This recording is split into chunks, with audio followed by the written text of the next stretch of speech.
আসসালামু আলাইকুম। আজকে 9 জুন 2025। আপনাদের সামনে এসেছি কিছু ঘোষণা দেওয়ার জন্য। আজকে মূলত 3টা বিষয়ে আপনাদের সাথে কথা বলবো। প্রথম বিষয়টি হচ্ছে, আমি আমার জীবনে একটা লক্ষ্য নির্ধারণ করেছি, একটা অবজেক্টিভ সেট করেছি, সেটা আপনাদের সাথে শেয়ার করব। দ্বিতীয়ত, আমাদের ধর্ম ইসলামের যে বিশ্বাস, যে ঈমানটা আছে, সে বিষয়ে কিছু আলোচনা করব। আর তৃতীয়ত, কেন আজকে এখন আমি আপনাদের সামনে এসেছি, সেই প্রেক্ষাপটটা, এই কনটেক্সটটা আপনাদের সাথে শেয়ার করব। প্রথম বিষয়, আমি আমার জীবনের জন্য কী লক্ষ্য নির্ধারণ করেছি তার আগে আমার জীবনের ব্যাক স্টোরি সম্পর্কে আপনাদের একটু জানাই। 2021 সালের মে মাসটা ছিল আমার জীবনে একটা টার্নিং পয়েন্ট। আলহামদুলিল্লাহ, ওই সময় আমি একটু রেগুলার বেসিসে নামাজ পড়ার চেষ্টা করতাম। কয়েকদিন নামাজ কন্টিনিউ করার পরে যখন একটু দেখলাম রেগুলার হয়েছি, অত বেশি না, মোটামুটি রেগুলার হয়েছি, তখন আমি ভাবলাম যে না, এখন আমার কোরআন তেলাওয়াতের দিকে আমার মনোযোগী হওয়া উচিত, কারণ এটার গুরুত্ব কত সেটাও আমি ছোটোবেলা থেকে জানি। আরেকটা কথা বলে রাখা ভালো যে ছোটোবেলা থেকে বিশেষ করে ইসলাম নিয়ে আমার খুবই কিউরিসিটি কাজ করতো। বিভিন্ন প্রশ্ন, অনেক উদ্ভট প্রশ্ন আমার মাথার মধ্যে আসতো, তো ওগুলো আমি বিভিন্নভাবে উত্তরগুলো খোঁজার চেষ্টা করতাম। কখনো কখনো স্কুলে টিচারদেরকে জিজ্ঞেস করতাম, কখনো আমার বাসায় যে হুজুর আসতো তাকে জিজ্ঞেস করতাম, কখনো বাসায় আমার চাচু বা যারা আছে তাদেরকে জিজ্ঞেস করতাম, আবার কখনো কখনো ইন্টারনেটে সার্চ করতাম। অনেক উত্তর পেয়েছি আলহামদুলিল্লাহ। অনেক উত্তর হয়তো ঠিক মতো আমি জিজ্ঞেস করতে পারিনি দেখে বা সার্চ করতে পারিনি দেখে ওই সময় আমি সে উত্তরগুলো পাইনি, ইনশাল্লাহ পরে এগুলো পেয়ে গেছি সব কিছু। তো কোরআন শরীফ পড়ার সময় যেটা হয় সেটা হচ্ছে, আমি খুবই ছোটোবেলায় আমি কোরআন পড়েছিলাম, ততদিন আমি কোরআন অলমোস্ট ভুলে গিয়েছি, আমার হরফগুলো ঠিক মতো মনে নেই। তো এই অবস্থায় এখন আমার তো কোরআন শরীফ পড়তে হবে, তো ইম্পর্টেন্ট যে আয়াতগুলো, সেই আয়াতগুলো আমি কী করলাম, উচ্চারণ দেখে পড়ার চেষ্টা করলাম। আর বড় যে সূরাগুলো আছে যেগুলো আমার রেগুলার বেসিসে পড়া উচিত, যেমন সূরা আল ইমরানের শেষ রুকু, তারপরে প্রত্যেক জুমার দিন সূরা কাহফ, তারপরে সূরা ইয়াসিন, সূরা ওয়াকিয়া, সূরা রহমান, সূরা মুলক, সূরা নাবা, এই সমস্ত সূরা করতাম কি, এগুলো হচ্ছে আমি অর্থটা পড়তাম। যেহেতু আমি আরবি পড়তে পারি না, উচ্চারণ দেখে অনেক সময় ভুল হওয়ার সম্ভাবনা থাকে, আবার সেটা পড়াটাও অনেক কষ্ট, তো তখন আমি কী করতাম, এটা অর্থটা পড়তাম। তো অর্থটা যখন আমি পড়া শুরু করি, যখন কিছু রিয়েলাইজেশন আসে, তখন আমার এই ইমানটা না অনেকাংশে চেঞ্জ হয় বলতে আপগ্রেড হয়। কীরকম আপগ্রেড? যেমন আগে আমার এক ধরনের ইমান ছিল। কীরকম ইমান ছিল সেটা হচ্ছে, অনেকে বিশ্বাস করে ইসলাম, আমার পরিবার দেখতেছে, অনেক হুজুরদেরকে দেখতেছি, ভালো কথা বলতেছে, লজিক্যাল মনে হয়েছে, তো এই হিসাবে হচ্ছে আমি তখন বিশ্বাস করতাম যে সবাই করে, তাদেরকে দেখে অনেক বড় বড় মানুষরা ইসলাম ধর্ম ফলো করছে, তাই আমিও সেটা ফলো করতাম, বিশ্বাস করতাম, আখিরাতে বিশ্বাস করতাম, যে সমস্ত ইম্পর্টেন্ট জিনিসগুলোতে বিশ্বাস রাখা উচিত সেই জিনিসগুলোতে বিশ্বাস ছিল, কিন্তু অত স্ট্রং না, কারণ এখানে ট্রাস্টের কিছু লেভেল আছে। তখন আমি খুবই বেসিক লেভেলে ছিলাম। তো তারপরে কোরআন শরীফটা পড়ার পরে আমার লেভেলটা একটু বাড়লো। কীরকম বাড়লো? যখন আমি বিভিন্ন আয়াত পড়লাম তখন দেখলাম যে এটা আসলে কিভাবে সম্ভব, কোরআন শরীফ যদি অলৌকিক না হয় তাহলে কিভাবে 1450 বছর আগে, এখন আমি যে দ্বিতীয় প্রসঙ্গে আসছি, যে ইসলামের যে বিষয়টা, মানে বিশ্বাসের যে বিষয়টা, সেটা নিয়ে, যে 1450 বছর আগে মরুভূমিতে থাকা একজন নিরক্ষর মানুষ হজরত মুহাম্মদ সাল্লাল্লাহু আলাইহি ওয়াসাল্লাম, নিরক্ষর বলছি এই কারণে কারণ আল্লাহ তাআলা তাকে নিরক্ষর বানিয়েছিলেন। নিরক্ষরটা কীরকম? তিনি কোনো লেখা পড়তে পারতেন না, বা কোনো লেখা তিনি লিখতে পারতেন না। এটা হওয়ার একটা কারণ আছে, বিশেষ কারণটা হচ্ছে, তিনি যদি পড়তে বা লিখতে পারতেন তাহলে কাফিররা তখন তার দিকে পয়েন্ট আউট করে বলতে পারতো যে কোরআন হয়তো মুহাম্মদ সাল্লাল্লাহু আলাইহি সাল্লাম লিখেছেন, নাউজুবিল্লাহ। এটা যাতে কেউ বলতে না পারে, এর জন্য আল্লাহ তাআলা তাকে অক্ষর জ্ঞান এই জিনিসটা দেননি। তারপরে সূরা ইয়াসিনে আল্লাহ তাআলা বলেছেন যে আর আমি নবীকে কাব্য শিখাইনি, এবং এটি তার জন্য শোভনীয় নয়। কারণ কোরআন আমরা জানি যে এটা একটা মহাকাব্য, এইটা এত অসাধারণ একটা কাব্য যে মানুষ, জিন জাতি মিলে এরকম একটা সূরা তারা বানাতে পারবে না। তো এরকম একটা মহাকাব্য যার মাধ্যমে এসেছে, মানে যার ওসিলায় এসেছে, যার হাত ধরে এসেছে, হযরত মুহাম্মদ সাল্লাল্লাহু আলাইহি ওয়াসাল্লাম, তো তিনি কোনো কাব্য রচনা করতে পারতেন না। এই ক্ষমতাটা আল্লাহ তাআলা তাকে দেননি। কেন দেননি? কারণ যাতে কোনো মানুষজন এটা বলতে না পারে যে এই কোরআনটা মুহাম্মদ সাল্লাল্লাহু আলাইহি ওয়াসাল্লাম লিখেছেন। তারপরে যখন আমি দেখলাম এই কোরআন শরীফে যে সমস্ত থিওরি আল্লাহ তাআলা দিয়েছেন, এগুলো এত হাজার বছর পরে কিভাবে এগুলো সত্যি হচ্ছে। যেমন সূরা হাদিদ, হাদিদ মানে হচ্ছে লোহা। আল্লাহ তাআলা বলেছেন এটাকে আমি নাজিল করেছি, মানে এটা পৃথিবীর কোনো এলিমেন্ট ছিল না, এই জিনিসটা মহাকাশ থেকে এসেছে। আর এই বিজ্ঞানীরা কিছুদিন হলো এটাকে আবিষ্কার করতে পেরেছে, অথচ এটা আল কোরআনে ছিল 1450 বছর আগে। তাও এমন একজন মানুষ লিখেছেন, এমন একজন মানুষ আমাদেরকে জানিয়েছেন যে কিনা এই সমস্ত সম্পর্কে, তার যে শিক্ষা, তখন অনেকে উন্নত শিক্ষা গ্রহণ করার জন্য বিভিন্ন দেশে যাইতো, পারস্য সাম্রাজ্যে যাইতো, অনেকে রোমানদের ওইখানে যাইতো উন্নত শিক্ষার জন্য। তিনি এই সমস্ত শিক্ষা লাভের জন্য কোথাও জানো নাই। তার তার প্রাতিষ্ঠানিক যে শিক্ষা, যে কোনো একটা উস্তাদের মাধ্যমে পড়া, এই জিনিসটাও তার মধ্যে ছিল না। সেই লোকটা কিভাবে, কোরআন যদি আল্লাহ তাআলা লেখা নাই হয়, সেই লোকটা কিভাবে এটা জানবে? তারপরে পানির কথা, এই যে পানি, আল্লাহ তাআলা বলেছে যে এইটা পৃথিবীর কোনো এলিমেন্ট না। এই যে কয়েকদিন আগে বিজ্ঞানীরা আবিষ্কার করলো, এই যে তারা বললো যে এই পানিটাও মহাকাশ থেকে এসেছে, পৃথিবীর এটা যে নিজস্ব এলিমেন্ট না, এটা আকাশ থেকে এসেছে। এই যে আল্লাহ তাআলা কোরআনে বলেছে আমি আকাশ থেকে বৃষ্টি বর্ষণ করেছি, পানি তোমাদের জন্য দিয়েছি। তো তারপরে আরেকটা বিষয় আছে, সেটা হচ্ছে সূরা ইয়াসিনের মধ্যে আল্লাহ তাআলা বলেছেন যে সূর্য, গ্রহ, নক্ষত্র, চাঁদ সবকিছু তাদের নিজের কক্ষপথে ভেসে বেড়ায়। তো এই জিনিসটা আবিষ্কার করেছে, আমি যদি ভুল না হই, 1543 সালের দিকে। এইটা কিভাবে 610 খ্রিস্টাব্দের পরে মহানবী সাল্লাল্লাহু আলাইহি সাল্লাম এই জিনিসটা জানবেন এবং সেটা কোরআনে সংকলিত করবেন, এবং এটা কেন এতদিন পরেও এই পৃথিবীর সমস্ত মানুষ মিলে একটা আয়াতকে, একটা অক্ষরকে তারা ভুল প্রমাণিত করতে পারেনি। তো এই জিনিসগুলো কি অবাক করার মতো না? এই জিনিসগুলো কি অলৌকিকতা না? তো অলৌকিকতা যদি না থাকে, এখন দেখেন আল্লাহ তাআলা অবশ্যই গায়েবে বিশ্বাস করতে হবে আমাদেরকে ইমানে, যে আল্লাহ তাআলা, কিন্তু তারপরও তাকে যাতে বিশ্বাস করতে আমাদের সহজ হয়, আল্লাহ তাআলা কিন্তু অনেক নিদর্শন আমাদের জন্য দিয়েছেন। যেমন আল্লাহ তাআলা সূরা ইয়াসিনের মধ্যে দিয়েছে যে আর আমি তাদের জন্য বহু নিদর্শন পাঠিয়েছি, কিন্তু তারপরেও তারা সেগুলো থেকে মুখ ফিরিয়ে নেয়। তো এই নিদর্শনগুলো কি কি, এটা যদি আরেকটু ভেঙে এক্সপ্লেন করি, দেখেন আমরা জানি যারা আমরা অ্যাব্রাহামিক রিলিজিয়ান যারা প্র্যাকটিস করি, মানে যারা ইহুদি, যারা খ্রিস্টান, যারা মুসলমান, ইব্রাহিম আলাইহিস সালাম থেকে যারা আসছে, তো তারা সবাই কিছু কিছু কমন বিষয় হচ্ছে আমরা সবাই একমত। যেমন নবীরা তাদের পাওয়ার কীরকম ছিল, তারা কি কি করতেন।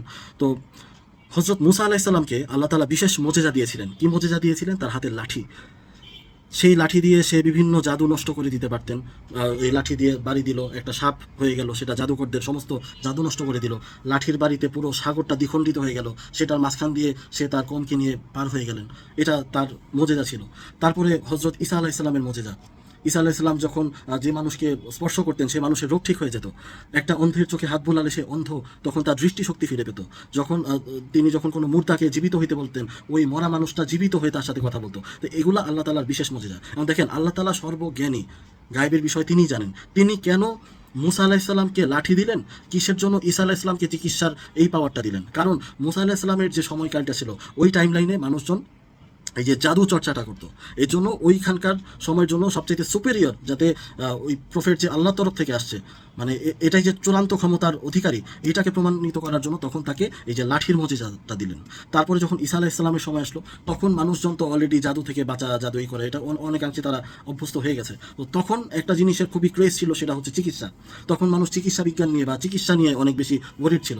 তখন আল্লাহ তাআলা ঈসা আলাইহিস সালামকে পাঠালেন যে চিকিৎসার মজিজাটা দিয়ে, যে এমনভাবে তিনি চিকিৎসা করতে পারতেন যেটা অন্য কেউ পারতো না। যেমন কোনো একটা মৃত লোককে জীবিত করে তার কাছ থেকে প্রশ্ন করা, কোনো একটা অন্ধ মানুষের চোখে হাত দেওয়া মাত্র তার দৃষ্টিশক্তি ফিরে পাওয়া, এখনও সেটা করা সম্ভব না আমাদের পক্ষে 2000 বছর পরেও। তো তারপরে হযরত মুহাম্মদ সাল্লাল্লাহু আলাইহি সাল্লামকে যে মজিজা দিয়েছেন, এখন দেখেন তার আগে আরেকটা মজার বিষয়, সেটা হচ্ছে মুসা আলাইহিস সালামকে লাঠি দিয়েছেন, তিনি কিন্তু শেষ নবী নয়, কারণ তিনি মারা গেছেন। মারা যাওয়ার পরে তার লাঠির ক্ষমতাও শেষ হয়ে গেছে, এই জন্য তিনি শেষ নবী নন।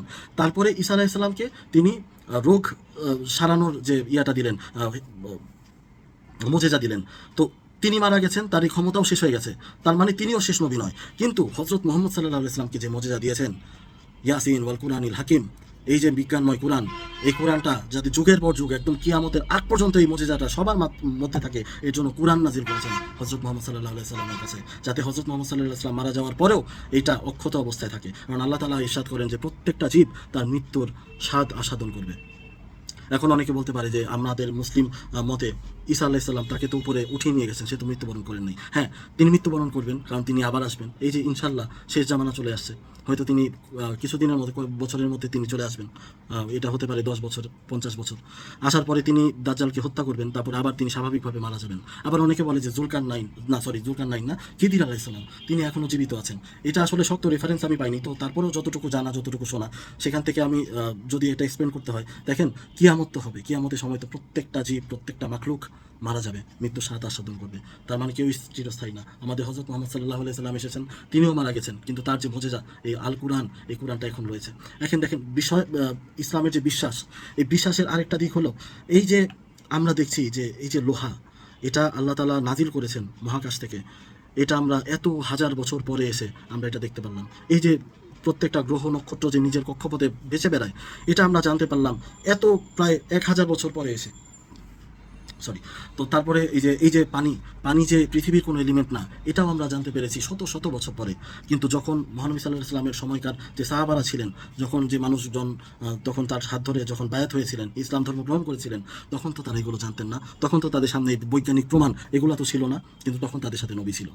আমরা খুবই লাকি যে কোরআনের অনেক কিছু এখন আমরা নিজের চোখে দেখতে পাচ্ছি, নিজের চোখে কম্পেয়ার করে আমরা নিজস্ব মস্তিষ্ক দ্বারা আমরা এটাকে বিশ্লেষণ করতে পারছি যে এটা কোনো অলৌকিক জিনিস না হলে, এটা স্রষ্টার পক্ষ থেকে কোনো বার্তা না হলে, এটা যে সময়ে নাজিল হয়েছিল ওই সময় এইরকম একটা কিতাব লেখা বা এখনও এইরকম এই কোরআনের একটা আয়াতের সমান একটা আয়াত লেখা, এটা একদম অসম্ভব। তারপরে যে সূরা রোম, ওইখানকার প্রেক্ষাপট যারা জানে যে রোমানরা বিজয় লাভ করবে, সেটা ছিল অসম্ভব একটা ব্যাপার। বিষয়টা অনেকটা এরকম যে বাংলাদেশ আজকে আমেরিকা দখল করবে, এরকম একটা আকাশ কুসুম একটা জিনিস কোরআনে ছিল, কেউ বিশ্বাস করতো না। কিন্তু ঠিক যখন বলা হয়েছে ঠিক তখনই এই জিনিসটা ঘটছে। এটাও বলা ছিল যে যখন মুসলিমরা এবং রোমানরা একই সঙ্গে তারা আনন্দ উল্লাস করবে, ঠিক রোমানরা যেদিন বিজয় পাইল ঠিক সেই দিন যুদ্ধে মুসলিমরাও জিতলো। টাইমিংটা দেখছেন? এটা এইভাবে করে বলা আগে থেকে প্রেডিকশন দেওয়া সম্ভব ছিল?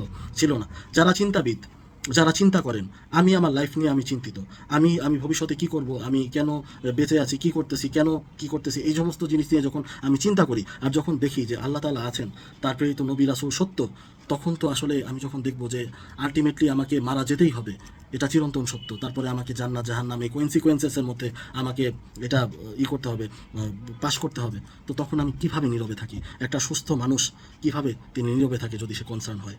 এখন এটার আমার কাছে একটা বিশ্লেষণ আছে, সেটা হচ্ছে এই যে আমি আপনাদেরকে বললাম যে আমার কোরআন শরীফের অর্থ পড়ার আগে আমার ইমান ছিল একরকম, অর্থগুলো পড়ার পরে অনেক গ্র্যাজুয়ালি এটা চেঞ্জ হয়েছে, মানে আপগ্রেড হয়েছে। এরকম ইমান যার বেশি আপগ্রেড হবে, একজন মানুষের ইমান যদি আপগ্রেড হতে থাকে, তখন যত আপগ্রেড হবে সে তখন দুনিয়ার ফিকির বাদ দিয়ে, মানে দুনিয়ার ফিকিরের এইদিকে ফোকাসটা কমে তারা তখন আখিরাতের চিন্তা করবে, কারণ ওটাই তো আলটিমেট গোল আমাদের সবার। তারপরে সুন্নাসমূহের কথা না বললেই নয়।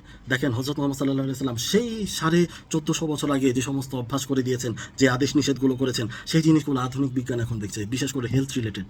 তিনি যে লাইফস্টাইলটা মেনটেন করতেন, ওই লাইফস্টাইল কিসের জন্য, কেন দাঁড়িয়ে পানি খেতে হবে, কিসের জন্য তিনি যেভাবে ঘুমিয়েছেন সেই পজিশনে ঘুমাতে হবে, কেন এইসব করতে হবে, নামাজের যে ইয়াগুলা, যে পোস্টারগুলা, ওগুলা কেন ইম্পর্টেন্ট, ডেইলি 5 টাইমস, এগুলো সব কিছু। তারপরে আল্লাহ তাআলা যে সমস্ত জিনিসের কসম করে আয়াত নাজিল করেছেন, সে সমস্ত জিনিসপত্র কত গুরুত্বপূর্ণ, সেগুলোর যে অলৌকিকতা, মৌমাছি থেকে শুরু করে তারপরে যে সময়ের কসম করেছেন আসরের সূরা আসরের মধ্যে, এই যে বিভিন্ন যে বিষয়গুলো, এই বিষয়গুলো যদি ঠান্ডা মাথায় চিন্তা করেন, তাহলে আপনি দেখবেন যে আল্লাহ তাআলা সত্য, আমাদের এই ইসলাম ধর্মটা সত্য। আর শুধু সত্য না, এটা চিরসত্য, এটা চিরন্তন সত্য। এখন দেখেন বিশ্বাসের লেভেলের কথা বলতেছিলাম, আমার একটা বন্ধু, তাকে আমি বিশ্বাস করি, সে আজকে আমার কাছে এসে বলল তার বাসার সামনে নাকি আজকে একটা অ্যাক্সিডেন্ট হয়েছে। আমি তাকে বিশ্বাস করলাম, কারণ সে সচরাচর সত্যি কথা বলে, আর সে যেহেতু এই জিনিসটা দেখছে হয়তো এটা সত্যি হইতে পারে, আমি বিশ্বাস করলাম। এটা আমার এক ধরনের বিশ্বাস।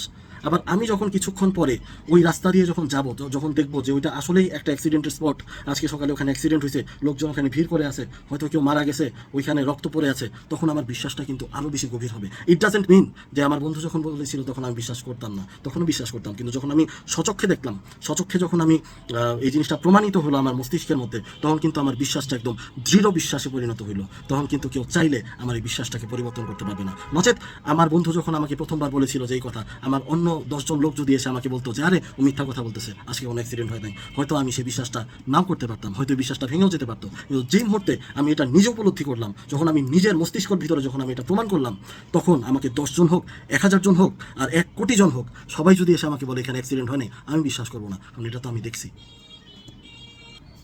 এখন যারা এই কোরআনকে বিজ্ঞানের সাথে কম্পেয়ার করে, আল্লাহ তাআলা সূরা ইয়াসিনের প্রথম 2 আয়াতে বলেছেন যে ইয়াসিন ওয়াল কুরআনিল হাকিম, ইয়াসিন বিজ্ঞানময় কোরআনের শপথ। মানে এই কোরআনটা বিজ্ঞানময় কোরআন। যখন এই কোরআনটা নাজিল হয়েছিল, কেন এই আয়াতগুলো এত শত বছর পরে, এত হাজার বছর পরে এসে তারা, আপনারা যারা বা নাস্তিক ভাইরা যারা বলতেছেন যে এগুলো বিজ্ঞানসম্মত কিনা, তাহলে আপনাদের এত হাজার বছর সময় কেন লাগলো?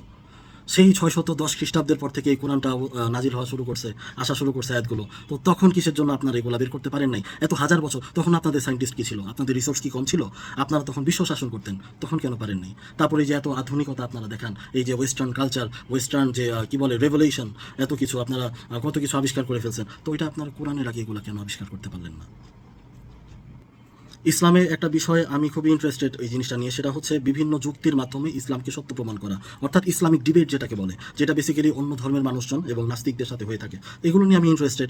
অনেকজন মানুষ আছে, যেমন আমার ফ্রেন্ড লিস্টে বর্তমানে আছেন যে মৌলানা সিরাজি ভাই, উনি অনেক চমৎকার একজন মানুষ, অনেকগুলো বই লিখেছেন, অনেকগুলো ডিবেট করেছেন। তো তার থেকে আমি ইন্সপায়ার্ড যে আমি এরকম যদি করি, দিনের যদি খেদমত করতে পারি, এটা কতই না ভালো হবে আমার জন্য। তো এরকম একটা ইচ্ছা ছিল, কিন্তু এখন দাঁড়িয়ে আমার মনে হচ্ছে আমি একটা প্ল্যান করেছিলাম আমার ইসলাম নিয়ে বা এই দিনের পথে কাজ করার পরিকল্পনাটা আমার প্রেক্ষাপটে একটু বড়, অনেক কিছু পরিকল্পনা করে রেখেছি, কিন্তু এখন আজকে কেন আপনাদের সামনে আসা, আমি চিন্তা করেছিলাম যে আমার এখনো জ্ঞানের তো কিছুই হয় নাই, আমি কয়টা আয়াত মুখস্থ পারি, আমি কয়টা বই পড়ছি, বা আমি কী বা জানি, এখন আমি মাঠে নেমে পড়বো, এখন আমি কিসের জন্য কথা বলতে যাব। আমি ভেবেছিলাম যে আরও স্টাডি করব, আরও জ্ঞান অর্জন করব, তারপরে যখন আমি মোটামুটি নিজেকে যোগ্য মনে করব তখন আমি আসবো। কিন্তু আজকে আমি আসতে হইলাম, আমার মানে এতটা খারাপ লাগতেছে। এই প্রসঙ্গটা আসে হচ্ছে আমি আজকে কেন আসলাম, এই প্রেক্ষাপটটা, এই কনটেক্সটটা। এতদিন আমি জানতাম যে যে সমস্ত মানুষদের সাথে ইসলামিক ডিবেটগুলো হয় তারা বেসিক্যালি অন্য ধর্মের মানুষজন বা সাধারণ মানুষজন যারা নাস্তিক হয়ে গেছে, তো তাদের। কিন্তু গতকাল আমি একটা চ্যানেল দেখলাম, ওইখানে দেখলাম যে একজন হাফেজ মুফতি, সম্ভবত ইমরান বশির তার নাম, তো তিনি একটা জিনিস ক্লেম করছে যে তিনি মাদ্রাসার ছাত্র, তিনি কোরআন হিফজ করেছেন, তাফসির পড়েছে, সব কিছু পড়াশোনা করেছে, ইসলামে গোজামিল পেয়েছে, এর জন্য সে এখনও নাস্তিক হয়নি, কিন্তু সে সংশয়বাদী। সে মানুষজনকে বিভ্রান্ত করার চেষ্টা করছে। সে বলছে যে আমি এরকম সংশয়বাদী হয়েছি, আমার মতো হাজার মানুষ নাকি, এই নাম্বারটা নাকি হাজারটা আলেম নাকি তার সাথে সহমত হয়েছে যে না, ইসলামের ভিতরে গোজামিল রয়েছে, অনেক অনেক সন্দেহ রয়েছে, এর জন্য তারা সন্দিহান। তারা বলছে যে অনেক নাকি হুজুর আছে যারা ওয়াজ করতেছে কিন্তু ভিতরে ভিতরে তারা একদম কনফিউশনে ভরা, তারা এই সমস্ত কথা বলতেছে। এখন চিন্তার বিষয় এটাই, সেটা হচ্ছে এই যারা আমাদের আলেমরা আছে তারা হচ্ছে আমাদের একটা বিশ্বাসের একটা জায়গা। কারণ একজন আলেম যখন একটা কথা বলে আমরা তখন সেটাকে বিশ্বাস করে নিই। এখন সেই আলেমদের মধ্যে কিছু সংখ্যক লোক যদি বিভ্রান্তিকর কিছু কথাবার্তা ছড়ায় তাহলে এটা অনেক বিপজ্জনক একটা বিষয়। যেমন গতকাল আমি সেই ইমরান বশিরের ভিডিওতে আমি দেখেছি যে অনেক কটাক্ষ করে তিনি কয়েকটা কথা বলেছেন, তিনি ওপেন চ্যালেঞ্জ করেছেন অনেকজনকে, তিনি আহ্বান করেছে শাইখ আহমদুল্লাহকে, মিজানুর রহমান আজহারিকে, আবু তো আদনান সাহেবকে তিনি আহ্বান করেছে তার প্রশ্নগুলোর উত্তর দেওয়ার জন্য। তারা হয়তোবা তার এই মেসেজটা তাদের পর্যন্ত পৌঁছায় নাই, অথবা তারা সময় পাচ্ছেন না এটার উত্তরগুলো দেওয়ার জন্য। তার মানে এই না তারা সক্ষম না এগুলোর উত্তর দেওয়ার জন্য, অবশ্যই হয়তো আল্লাহ তাআলা চাইলে অবশ্যই সক্ষম। কিন্তু মেইন কনসার্নের বিষয়টা এই যে এই প্রশ্নগুলো ছুড়ে দিল, আমি গতকাল দেখলাম হয়তো তারা এরগুলোর উত্তর পাবে আরও ফর এক্সাম্পল 2 মাস পরে। এই যে 2 মাসের যে গ্যাপ, এই 2 মাসের মধ্যে তারা যে এই যে মশলা মাইরা বিভিন্নভাবে, আমি জানি না কতটুকু তাদের তথ্যগুলো অথেন্টিক, তারা যে এই যে মানুষের সামনে যে উপস্থাপন করতেছে। অনেক কমেন্ট বক্সে আমি চেক করলাম, কমেন্ট বক্সে অনেক ধরনের নেগেটিভ কমেন্ট, পজিটিভ কমেন্ট, সব কিছু একটা মিক্সড। অনেক বড় একটা পোর্শন আছে যে তাদেরকে সাপোর্ট করতেছে, বলছে হ্যাঁ হুজুরদেরকে উলঙ্গ করে দিছে, এরকম কথাও বলতেছে যে এরকম এরকম। আমার কথা হচ্ছে এই যে বিভ্রান্তিকর একটা পরিবেশ সৃষ্টি করছে, একটা শ্রেণী আছে যারা কিনা সবসময় ইসলামের পিছনে লাগার জন্য একদম তৎপর হয়ে আছে, তারা তাদেরকে ব্যাক সাপোর্ট দিচ্ছে। হয়তো তারা কিসের স্বার্থের জন্য এগুলো করতেছে আমি জানি না, হয়তো তাদের কথা আমি বিশ্বাস করলাম কিছুক্ষণের জন্য যে তারা আসলেই সংশয়বাদী। তো আমি আজকে একটা কন্টেন্ট দেখলাম, তার অনেকগুলো কন্টেন্ট আছে, আমি সবগুলো দেখতে পারি নাই, সময় হয় নাই, একটা দেখলাম। তো আমি প্রথমে ভয় পাচ্ছিলাম যে আচ্ছা এই লোকটা হিপস করেছে, এই লোকটা মুফতি, সে ফতোয়া দেওয়ার মতো যোগ্যতা রাখে, এখন সে যদি কোনো প্রশ্ন জাতিকে ছুড়ে দেয় এই প্রশ্ন কি আমি দিতে পারবো, আমি কতই বা জানি। তার পুরো 6666টা আয়াত মুখস্থ তাফসির সহ, আর আমি এক অধম, আমি এই 25 বছর বয়সে আমি মনে হয় না সর্বসা করলে 150টা আয়াত আমি মনে রাখতে পারবো, মুখস্থ বলতে পারবো। তো আমার তো সেই যোগ্যতা হয় নাই তার এই প্রশ্নগুলো উত্তর দেওয়ার। কিন্তু মজার বিষয়, তার প্রথম ভিডিওটা প্রায় 40 মিনিটের মতো একটা ভিডিও, একটা টপিকের ওপর সে ডিসকাস করেছে একজন স্বনামধন্য মুফতির সঙ্গে আলোচনা করে। তো ওইটা যে প্রশ্নটা ছিল, ওই প্রশ্নটা দেখে আমি মনে মনে হেসে দিয়েছি। যাই হয়, এটার উত্তর তো আমার কাছে আছে, এটা তো আমি বোঝাতে পারবো ইনশাল্লাহ, আলহামদুলিল্লাহ। তো আমি চিন্তা করলাম যে এখন থেকে আমি প্রপারলি স্টাডি শুরু করব, এবং বিভিন্ন ইসলামিক যে সংশয়বাদী যে প্রশ্নগুলো এগুলো আমি উইথ রেফারেন্স, কেন আপনার রেফারেন্স ছাড়া কেন কোনো কিছু নেবেন, উইথ রেফারেন্স, যেই কথাটা কোথায় বলা আছে, কোরআনে যদি থাকে কোন সূরায় কত নাম্বার আয়াতে বলা আছে, কোন হাদিসে বলা আছে, কত নাম্বার হাদিসে বলা আছে, এই জিনিস সহ আমি যুক্তির মাধ্যমে আমি আমি চাচ্ছি যে আমার এই লাইফের সময়টাকে আমি এখানে ব্যয় করতে, আমার এই দিনের খিদমতের জন্য। কারণ আমি চাই না কোনো মুসলিম ভাই, কোনো মুমিন ভাই তাদের ইমানের মধ্যে ফাটল ধরুক এই সমস্ত বিভ্রান্তমূলক কথা শুনে। হ্যাঁ, বাক স্বাধীনতা আছে, সবাই যে যার যার মতো প্রশ্ন রাখতেই পারে, আমিও কত উদ্ভট প্রশ্ন করতাম, কিন্তু আমি তো উত্তরগুলো খুঁজেছি। অনেকে হয়তো প্রশ্নগুলো করেই তারা থেমে গেছে, তারা কোনো উত্তর পান নাই, তো তাদের কি হবে? আমি তাদের জন্য কাজ করতে চাই, আমি তাদের যে মনে যে বিভ্রান্তিগুলো সৃষ্টি হয় সেগুলো দূর করার জন্য আমি এটা করতে চাই। এটা আমার একদম মন থেকে, আমার অনেক দিনের ইচ্ছা ছিল। আজকে আমি ফাইনালি তাড়াহুড়া করে আপনাদের সামনে আসলাম এই ভিডিওটা করার জন্য, যে আল্লাহ তাআলা আমাকে তৌফিক দিন, আপনারা সবাই আমার জন্য দোয়া করেন যাতে আল্লাহ তাআলা আমাকে যতটুকুই মেধা দিছে, হয়তো খুবই অল্প দিছেন, হয়তো যা দিছে আলহামদুলিল্লাহ, হয়তো অনেক বেশি দিছে, আমি জানি না, যতটুকুই দিছে আমি আমার এই সাধ্যের মধ্যে, আমার মধ্যে যতটুকু সম্ভব আমি বোঝানোর চেষ্টা করব। অনেকে বলে, আমি জানি না, অনেকে প্রশংসা করে, কতটুকু সত্য জানি না, যে আমি একটা বিষয় অনেক ভালো এক্সপ্লেন করতে পারি। অনেকে আমার শুভাকাঙ্ক্ষীরা এই সমস্ত কথা বলেছেন, একটা বিষয় আমি ভালো আলোচনা করতে পারি যে কোনো একটা বিষয় নিয়ে, যদি ওইটা সম্পর্কে হালকা পাতলা নলেজ থাকে। তো এই জায়গাটা থেকে আর দিনের খিদমত করার জন্য, আল্লাহর জন্য, এটা অন্য কোনো পারপাস না, শুধুমাত্র আল্লাহ তাআলার জন্য, আল্লাহ তাআলার নৈকট্য লাভ করার জন্য, তার দিন, তার ইসলামের খিদমত করার জন্য আমি এই সিদ্ধান্ত নিয়েছি যে আমার জীবনের এই অংশটা আমি আল্লাহ তাআলার দিনের জন্য আমি ব্যয় করব। আপনারা সবাই আমার জন্য দোয়া করবেন, আল্লাহ তাআলা যাতে আমার এই নেক মাকসাদকে যাতে পূরণ করেন, আমিন। আজকে আপাতত এইটুকুই। আমি আসলে কি বলবো, আমি জানি না হয়তো আমার ভবিষ্যতে কি হবে। আমি জানি না যে যেরকম আমার পরিবার, আমি এখন আমার পরিবারের কাছে আমি বলি না এই কথাটা, কিন্তু এই কথাটা আমার ভিতরে অনেক দিন ধরেই আছে। হয়তো আমার পরিবার আমাকে সাপোর্ট করবে না, কিন্তু আল্লাহ তালা আমাকে যে রিজিক দিয়েছেন সেটা আমার জন্য যথেষ্ট। হয়তো আমি বড় লোক আত্মীয় স্বজন বন্ধু বান্ধবের কাছ থেকে সারা জীবন খোটা শুনে যাব যে আমার কেন টাকা নেই, আমার কি ইয়া নেই। আমি অ্যাকসেপ্ট করে নেব ইনশাল্লাহ, আমার কোনো সমস্যা নেই। যদি আমার আল্লাহ খুশি হন, আমি সব কিছু ত্যাগ করতে রাজি আছি। আপনারা সবাই আমার জন্য দোয়া করবেন। আসসালামু আলাইকুম।